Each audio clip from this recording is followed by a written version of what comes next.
हमको नहीं आता मराठी, हम हिंदी में ही बोलेंगे, तू मुंब्रा बंद करेगा क्या?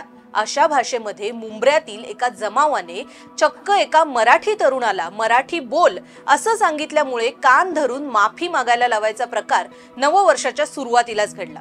गुरुवारी 2 जानेवारीला मुंब्र्यामध्ये मराठीवरून हा वाद पेटला आणि आता त्याचे पडसाद सोशल मीडियावरती सुद्धा पाहायला मिळत आहेत।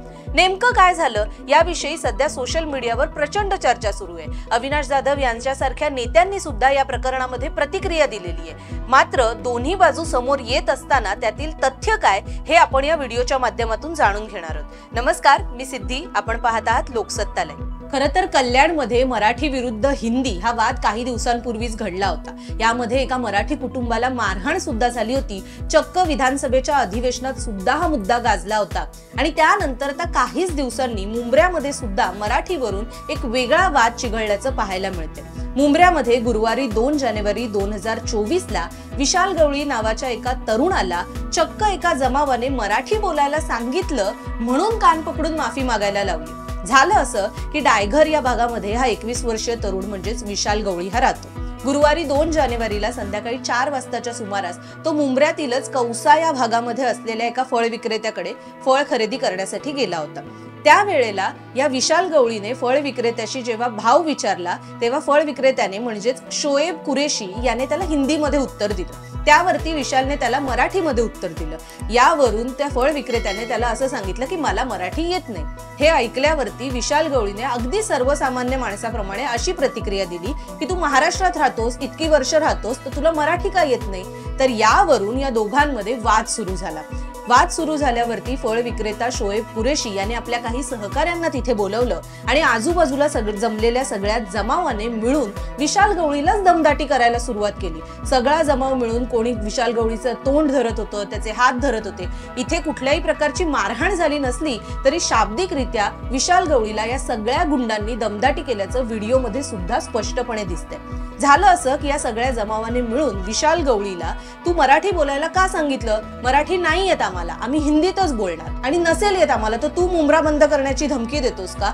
अशा भाषेमध्ये सुनावलं आणि कान पकडून माफी मागायला लावली। यावेळी विशाल गवळी सुद्धा व्हिडिओमध्ये स्पष्टीकरण देताना मी मुंब्रा बंद करेन किंवा अशी कुठलीही धमकी दिलेलीच नाही, मी मारहाणही केलेली नाही, मी फक्त त्याला एवढंच म्हणालो की तू जर महाराष्ट्रात राहतोस तर तुला मराठी का येत नाही असं म्हटलं आणि यावरून सगळा वाद झाला असंही सांगताना पाहायला मिळालं। एकीकडे विशाल गवळीने ही बाजू सांगितली असली तरी दुसरीकडे शोएब कुरेशी म्हणजे ज्या फळ विक्रेत्यामुळे हा सगळा वाद निर्माण झाला होता त्याने आपली बाजू माध्यमांसमोर मांडताना असं सांगितलं की विशाल गवळी म्हणजेच या मराठी भाषिक तरुणाने त्याला दमदाटी केली, त्याला धमकावलं, शिवीगाळ केली, त्याच्या फळ विक्रेत्याच्या गाडीवरील जी फळं होती ती खाली फेकून दिली, त्याचं नुकसान झाल्यामुळे हा सगळा जमाव जो आहे तो विशाल गवळीच्या विरुद्ध आक्रमक झाला होता। या दोन्ही बाजू समोर आल्यानंतर झालं असं की शोएब कुरेशी हा थेट मुंब्रा पोलिसांकडे गेला आणि त्यानेच विशाल गवळीच्या विरुद्ध तक्रार नोंदवली। त्याने तक्रार नोंदवल्यावरती पोलिसांनी शिवीगाळ आणि धमकावल्या प्रकरणी मराठी भाषिक तरुण विशाल गवळी याच्या विरुद्ध अदाखलपत्र गुन्हा दाखल केला।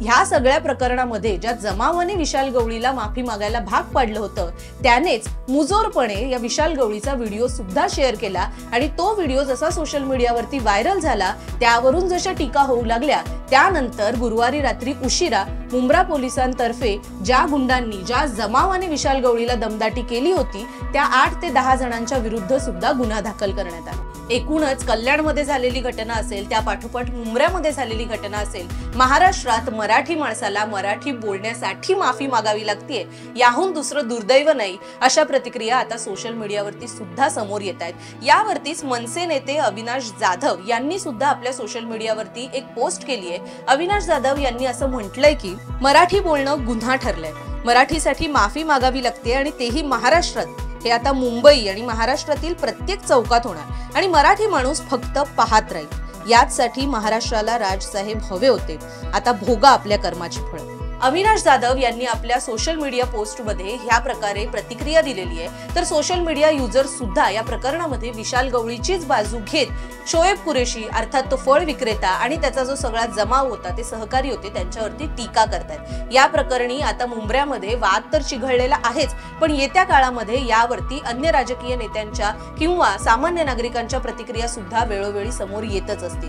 आपण एक प्रेक्षक म्हणून आपल्याला काय वाटतं? मराठीवरून झालेला हा वाद हा किती निंदनीय आहे यावरती आपल्या प्रतिक्रिया कमेंट बॉक्समध्ये कळवायला विसरू नका. अशाच नवनवीन अपडेट्ससाठी पाहत रहा लोकसत्ता.